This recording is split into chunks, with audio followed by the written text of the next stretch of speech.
The Penguin is the second installment in the Batman epic crime saga, but one of the only Batman villain-focused projects ever, and this is how you do it. Following Oz Cobb, this time we see the inner workings of the underground Gotham.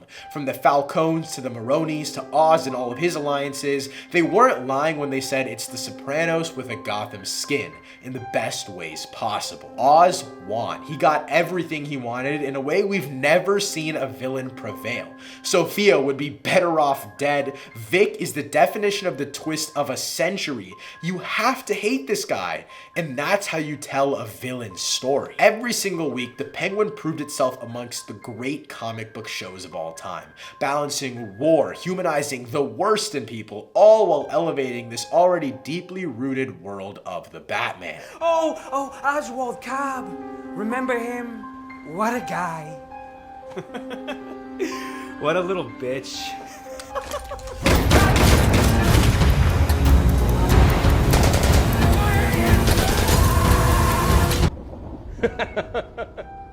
There is so much to talk about, so this video will be containing spoilers. But before we get into over 98% of you guys who watch these videos aren't yet subscribed, so if you don't want to miss out on more, hit that button. But don't waste any more time, let's get into it. I have to start off with what elevates this show so much to even compare to the greats of the comic book genre, and that is that it humanizes the absolute worst elements of people. Our protagonist is already a very shitty person, and we knew this coming in from the Batman, so I was really interested to see what direction they take this story in. What makes this story so strong is that we see every flaw of every single character, but we're not necessarily trying to sympathize with them, but rather use these flaws to just understand them more. This is super similar, in my opinion, to the peak of comic book television, which is Daredevil seasons 2 and 3. Especially in Daredevil season 3, but more present in Daredevil season 2 with characters like Punisher along with Daredevil. I think we just see the horrors that these people go through, what makes them do these very questionable things, but we're more likely to side with them just depending on where the story takes us. It's not necessarily that by the end of the series, I wanted Sophia to go back to Arkham, or I wanted the Penguin to die, or Vic to die, or Penguin's mom to die.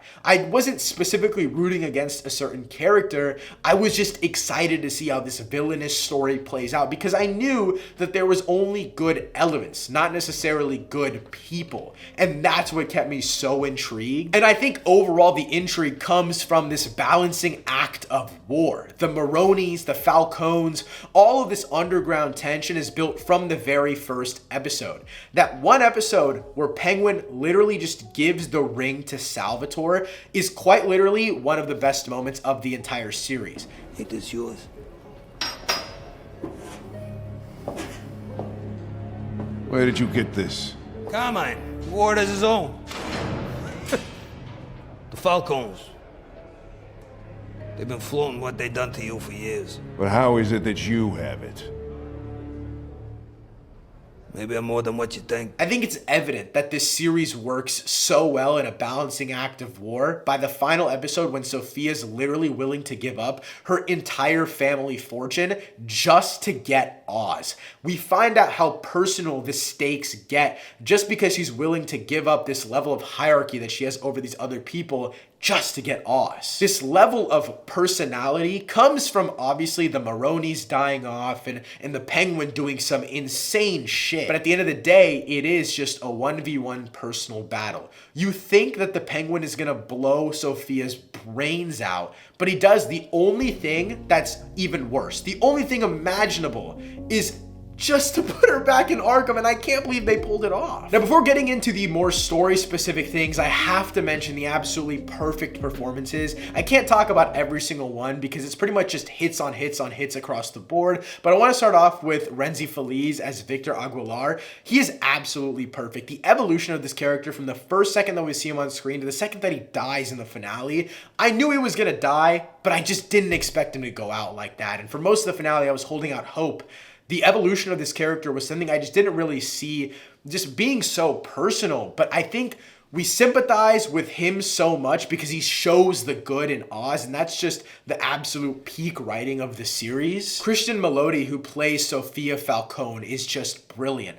Obviously, she's the only one that really gets a full flashback episode in episode 4, which I think works because obviously we had context of the Penguin in the Batman, whereas we knew really nothing about this character. And I'm so excited to see where we go in the Batman Part 2. I'll talk about all of the Selena Kyle stuff later in this video because that's a whole different thing. But the evolution of her relationship with Carmine, and then just overall, the way that she is able to rise through the ranks and show this like inhuman ability to be just like Oz. It's just a brilliant dynamic to watch on screen. And then before talking about Colin Farrell, I do have to mention the elephant in the room. Mark Strong is Carmine Falcone, who is the recast from John Turturro. I know a lot of people have a lot of polarizing thoughts on this.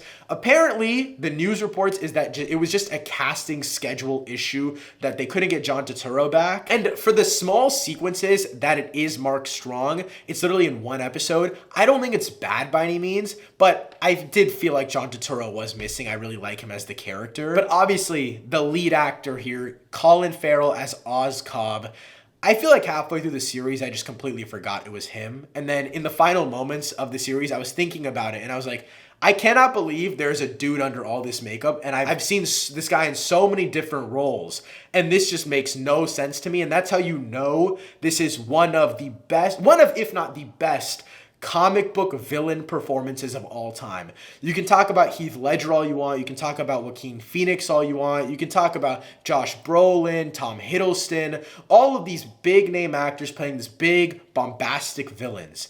The second that you get a series with one of these characters that the actor completely transforms into something you've literally never seen him in, completely unrecognizable, that's when you give the flowers. And I think this might just go down as the best of all time. Now, as I mentioned before, I think this series does really excel in terms of the perfect present and past. The Sophia episode specifically, killing her entire family is one of those moments of pure exhilaration that you kind of just wonder, where are we going from here? It's the same thing when Sophia finds her brother's dead body, whenever Victor is killed, whenever Oz's mom isn't waking up.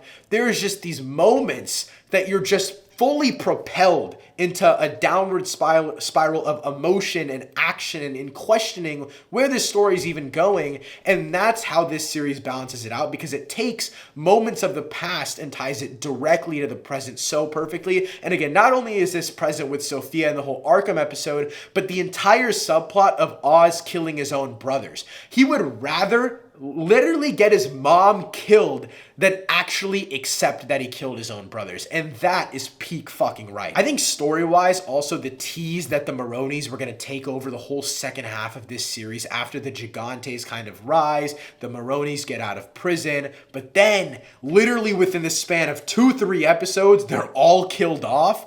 It's just twists like this that make you think of the overall spectrum of crime in Gotham and how quickly things change. And I think the fact that this series takes place between part 1 and part 2 of the Batman kind of puts it into perspective of, holy shit, so much is happening. I cannot wait to see how the Batman part 2 plays this all out. In terms of moments of pure exhilaration, the way that they execute Sophia's death is absolutely brilliant. And when I say death, obviously she doesn't get killed, but it's literally the only thing that's worse is getting sent to Arkham. It is absolutely perfect.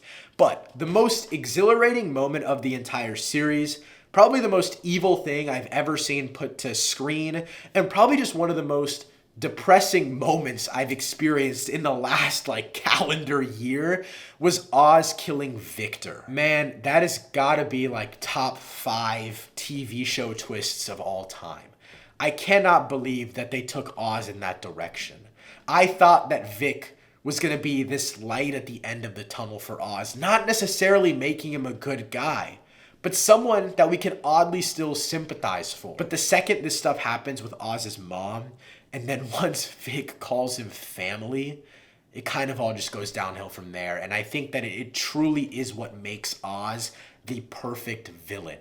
Oz isn't going to be the main villain for the Batman Part 2 or Part 3, but he is the perfect, pure evil, antagonistic, I will do whatever the fuck it takes to win, and that is proven in the final moments of this series. What makes the whole Vic thing and his mom situation, what makes it all hit so perfectly is the intimacy of all of these characters, these small moments in between the entire series that is full of big twists and turns, don't get me wrong, but moments like the makeup scene between Oz and his mom, the dynamics between the people in Crown Point and Victor, all of these very small conversations feel so essential that you can't even look away. And I could ramble on all day long about how perfect this series is, just paced, every conversation, every word, every fucking syllable feels essential to how all of these characters are portrayed, but I'll save you guys the heartache. I have to mention as well, this series is visually stunning. I think in the first episode, it does feel a little bit cheap. I won't lie, after the first episode, it felt like it was trying to imitate the Batman rather than create its own visual style. But throughout this series, even just episodes 2 and 3 and on, it becomes its own visual identity, which I absolutely loved. There's a scene in the latter half of the season where Victor kills Squid, and it felt eerily similar to the Batman sacrifice scene in the Batman Part 1, just on a visual level. The sound design, the visual use of the anamorphic lenses, the zooms, how close the aspect ratio is to the face, it all feels so claustrophobic. Everything just feels so tight, and it wasn't something that the series had really done before then, because Oz was so used to just dropping bodies.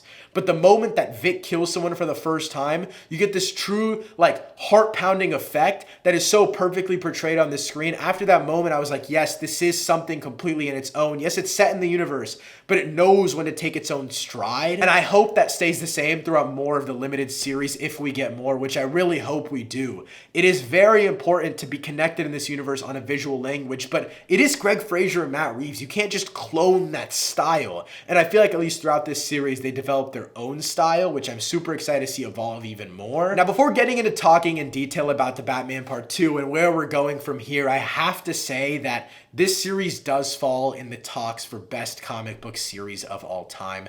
I don't think we're going to get a season 2. I don't necessarily think we need a season 2. I think this works pretty well as a contained series. Now, if we got a season 2, I would be seated. But this is in the ranks of things like Daredevil Season 3, Watchmen Season 1, The Boys, pretty much every season of that.